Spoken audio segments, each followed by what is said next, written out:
जिला स्तरीय प्राकृतिक विपर्यय कमिटी बैठक अनुष्ठित संपूर्ण रूपे सजग एवं प्रस्तुत रहिबाकू विभागीय अधिकारी को निर्देश देले जिलापाल।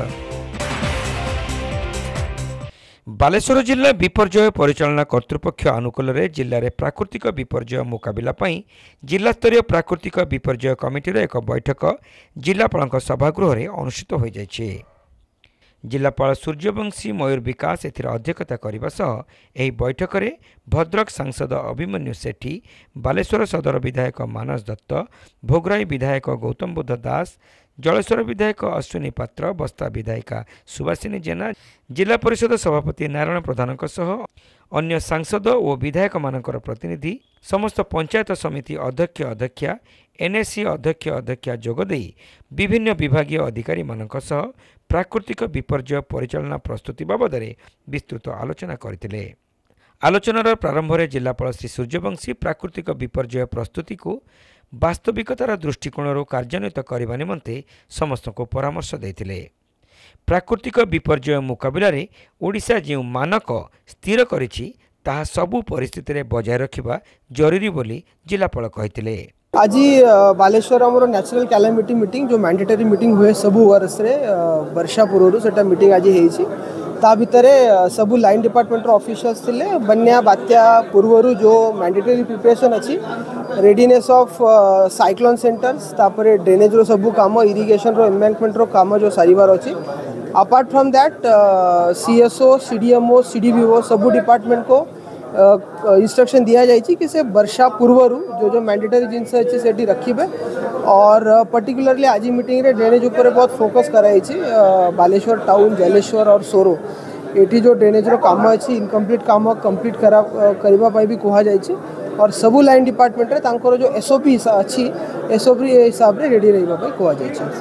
जोग देथिबा जनप्रतिनिधि माने निज निज अंचल विपर्यय जनित अभाव असुविधा बाबद प्रशासन प्रस्तुति उपरे विभिन्न विभागीय अधिकारी मानक सह दृष्टि आकर्षण करने संगे संगे ताहार समाधान दिगरे परामर्श देथिले।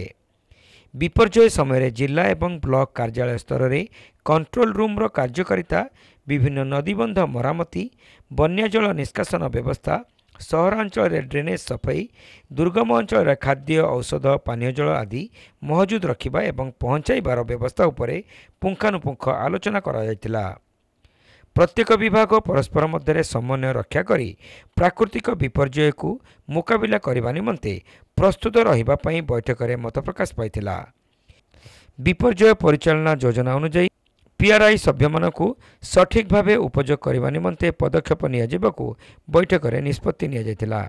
आसंता 15 दिन मध्य जिलार विभिन्न स्थान में थिबा आश्रयस्थली गुड़िकर कार्यकारिता संबंधी रिपोर्ट दाखल करने पई जिलापाल समस्त तहसीलदार एवं बीडीओ मानकु निर्देश दैछंती।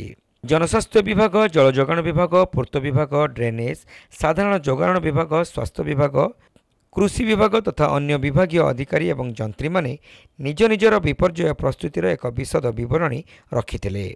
विपर्यय प्रस्तुति उपरे पुनश्च विशेष भावे विभिन्न दिग उपरे बैठक आह्वान करा जिबा निमंते मत प्रकाश पाइथिला। साइक्लोन सेंटर रे ऑलरेडी हम राज्य सरकार 128 साइक्लोन सेंटर में 6 लाख टंका देइछंती। सेटा ऑलरेडी फील्ड को जाइछि, गुडाई जगह रे काम भी आरंभ हो जाइछि। तो सबू वीडियो को इंस्ट्रक्शन करा जाइछि कि साइक्लोन सेंटर रे जो मैंडेटरी काम अच्छी इलेक्ट्रिक रो काम अच्छी छोटो मोटो डोर विंडो रिपेयरमेंट एटा पाई इंस्ट्रक्शन अच्छी। और समस्त को इंस्ट्रक्शन अच्छी कि विदिन 7 डेज ये सब काम सारिबा पाई। म्युनिसिपालिटी रे गुडाए ड्रेन अच्छी जेटा किछि म्युनिसिपालिटी रो अच्छी, किछि ड्रेनेज रो अच्छी और किछि इरिगेशन रो भी अच्छी। तो से जगह रे तांको इंस्ट्रक्शन दिया जाय कि विथ कोऑर्डिनेशन जोटी जोटी प्रॉब्लम अच्छी विजिट करिवे। और जेमिति भी हेले जल निष्कासन पाई ड्रेनेज रो जो ड्रेनेज रे अकाउंट रे जो अच्छे से ड्रेनेज काम करिवे। म्युनिसिपालिटी ऑलरेडी 191 किलोमीटर ड्रेन पाई टेंडर डाकी देइछंती, काम भी तारो आरंभ हो जाइछे। तो जो ड्रेनेज क्लिनिक रो काम अच्छी दळ बाहर करिवारो डिसिल्टिंग काम एटा विदिन नेक्स्ट 7 डेज रे सरी जिवो। एही बैठक रे अतिरिक्त जिलापाल जनरल सुधाकर नायक, अतिरिक्त जिलापाल रेवेन्यू निरंजन बेहेरा, बालेश्वर उपजिलापाल प्रथमेश अरविंद राजसिरके, नीलगिरी उपजिलापाल शुभश्री रथ, समस्त बीडीओ एवं तहसीलदार माने उपस्थित थिले।